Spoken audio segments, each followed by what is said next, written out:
I watched my sister-in-law pour an entire glass of red wine down the front of my wedding dress at my reception, and when I saw the security footage 3 days later, I realized she'd been planning it for months. I'm 27 years old, and I just lived through what should have been the happiest day of my life turning into a nightmare orchestrated by someone who was supposed to be family. Let me start at the beginning. My husband, God, it still feels weird to say that, is named Chris. We met 3 years ago at a mutual friend's birthday party, and I fell hard and fast. He's kind, funny, supportive, and treats me like I'm the best thing that ever happened to him. His family seemed great at first. His parents are warm and welcoming, his younger brother is a sweetheart, and then there's his older sister, Victoria. Victoria is 32, single, and has made it very clear that she was the princess of the family until I showed up. From the moment Chris introduced us, she was cold. Not overtly hostile, just perpetually unimpressed. She'd make little comments. "Oh, that's what you're wearing?" "I thought Chris usually dated blondes.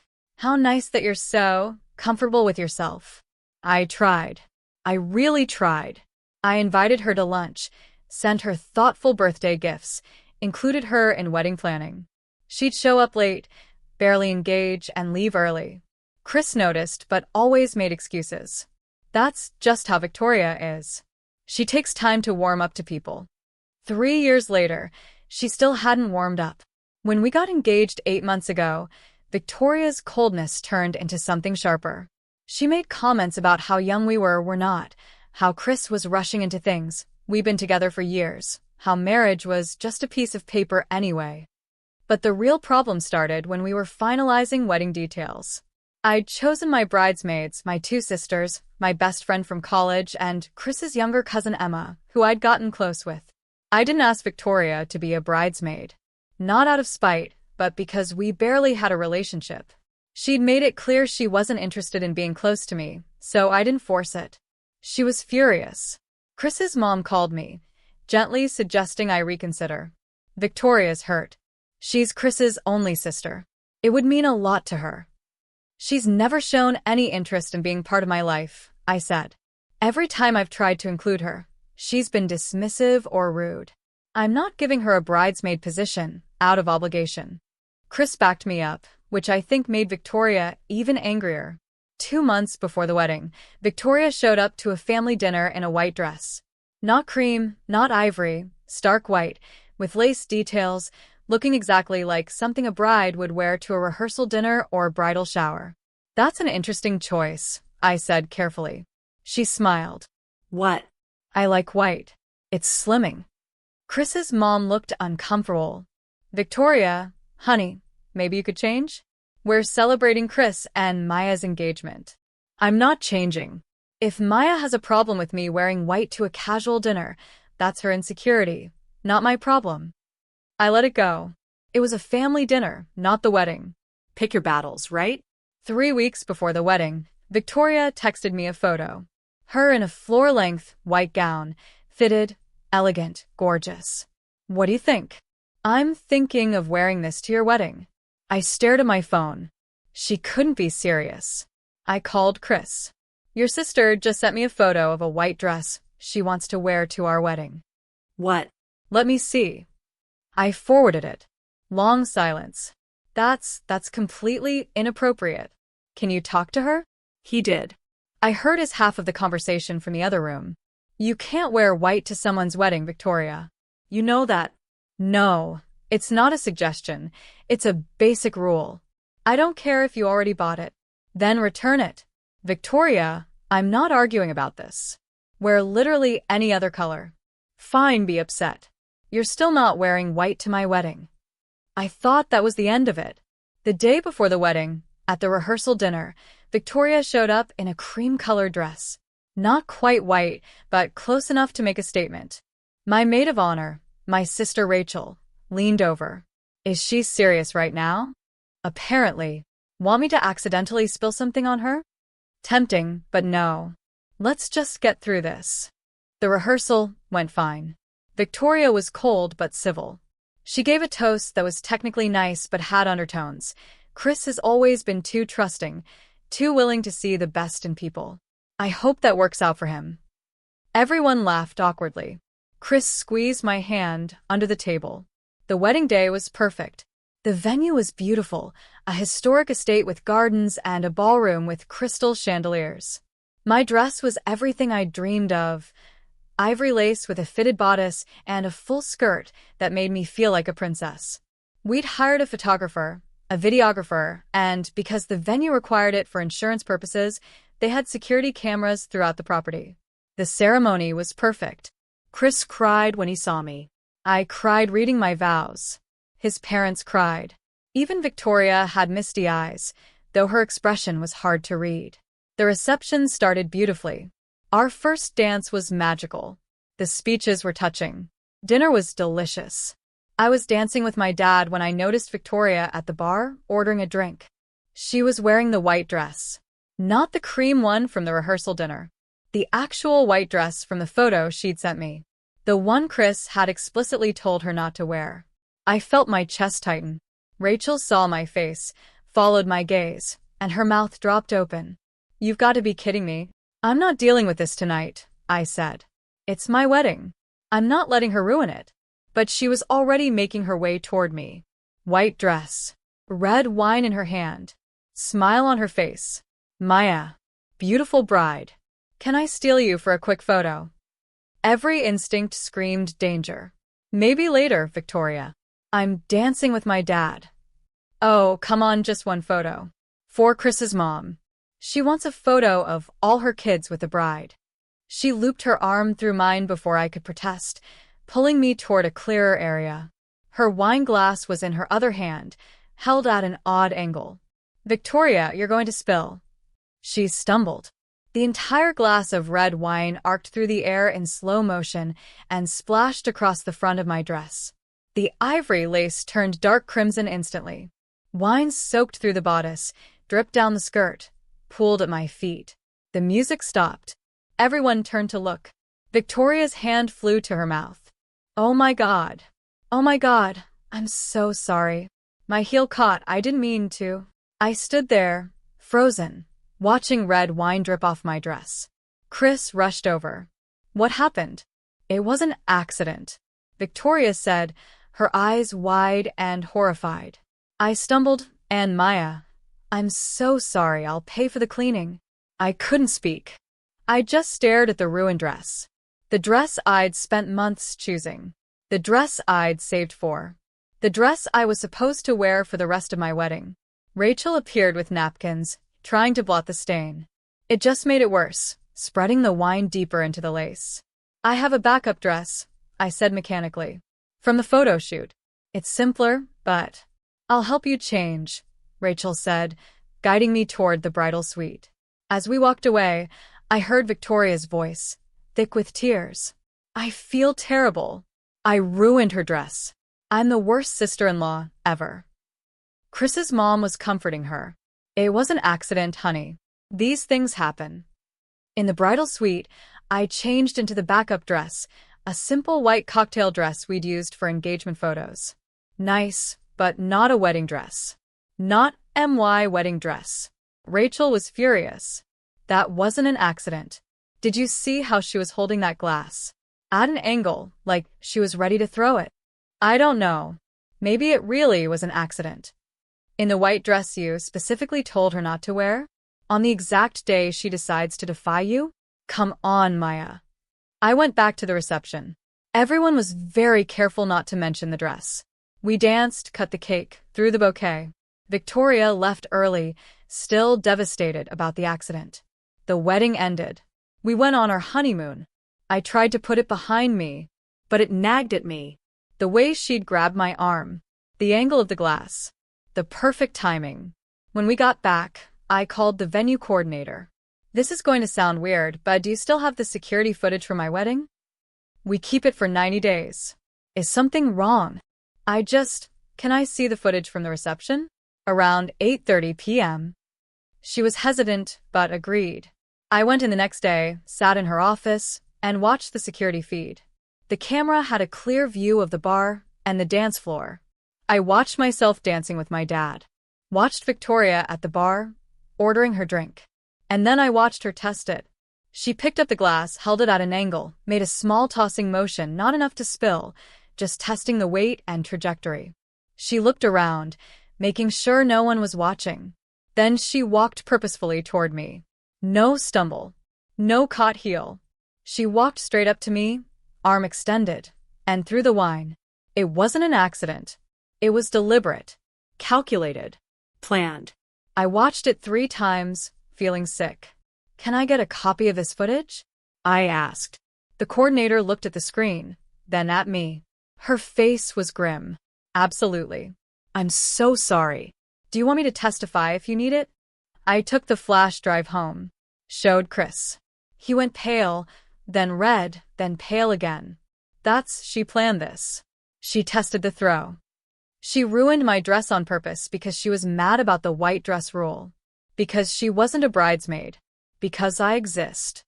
Chris was already calling his sister. "We need to talk. In person. Tomorrow."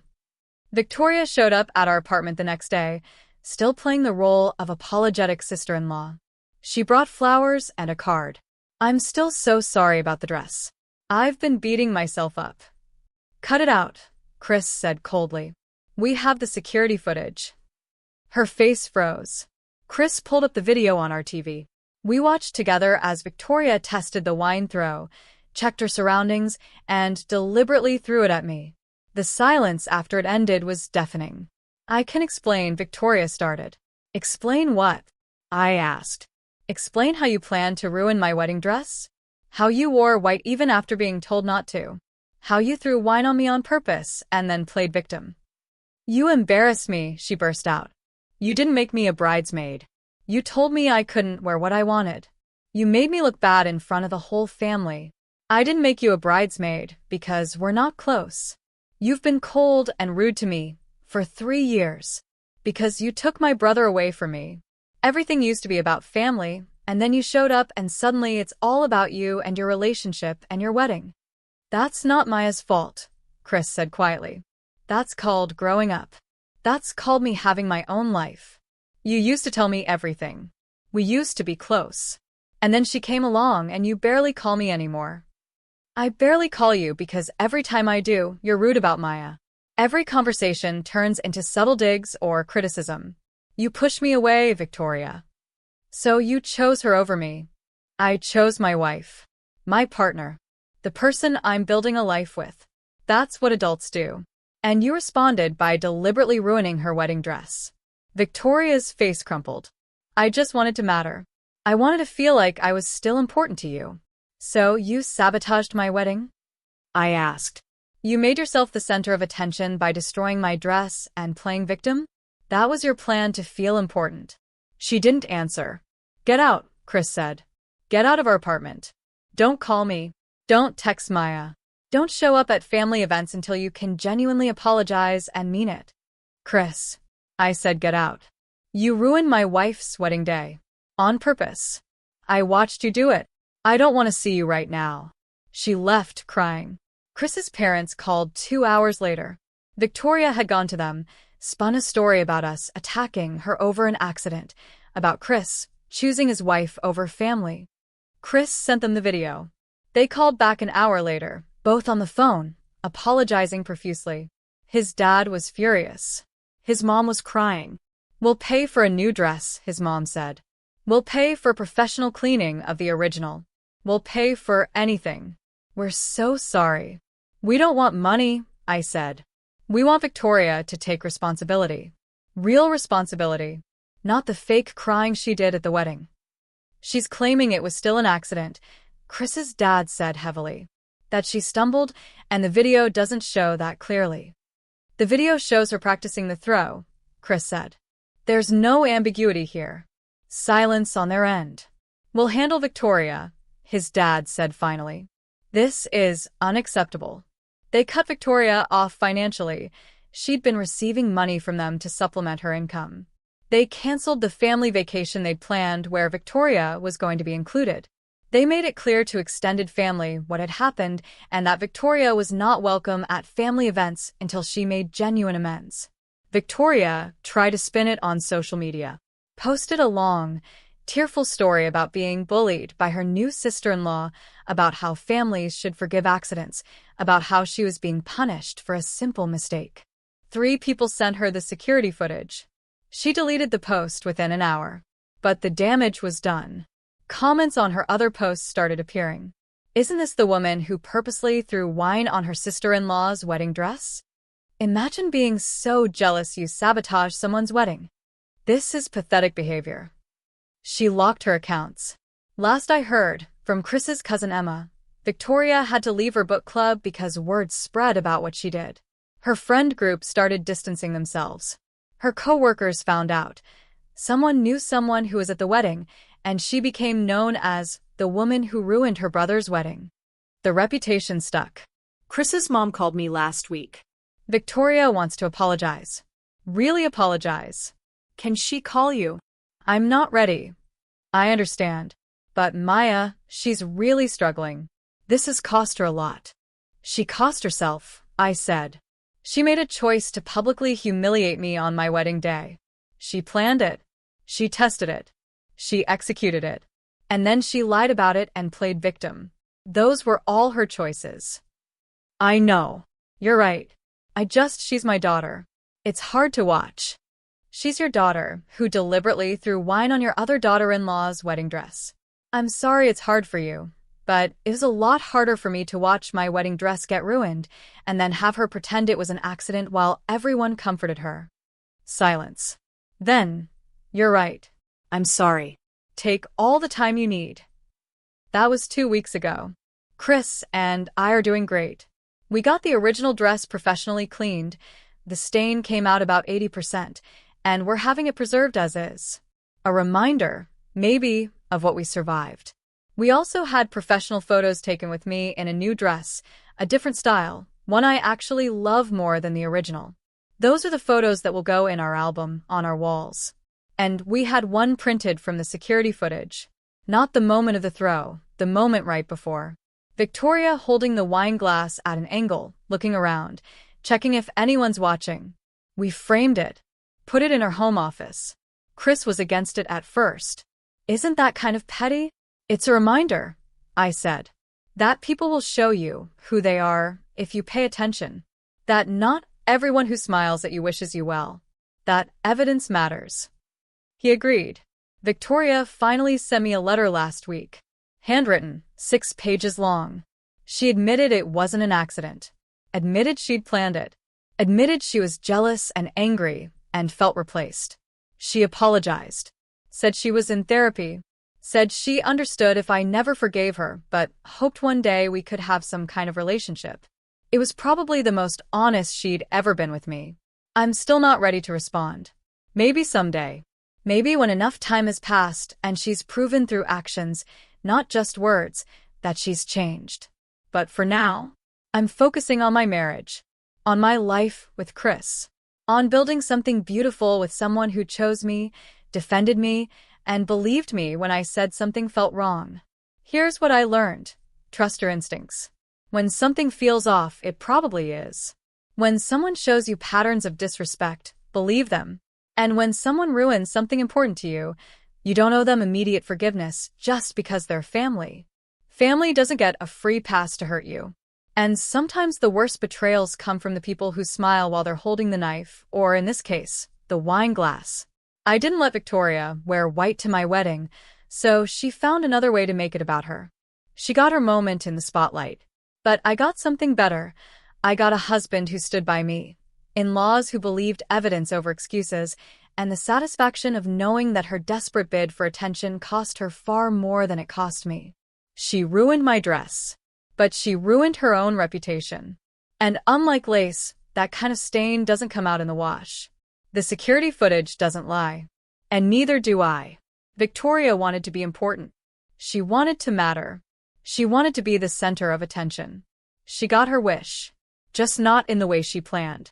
And now she gets to live with the consequences of choosing cruelty over grace, jealousy over joy, and revenge over reconciliation.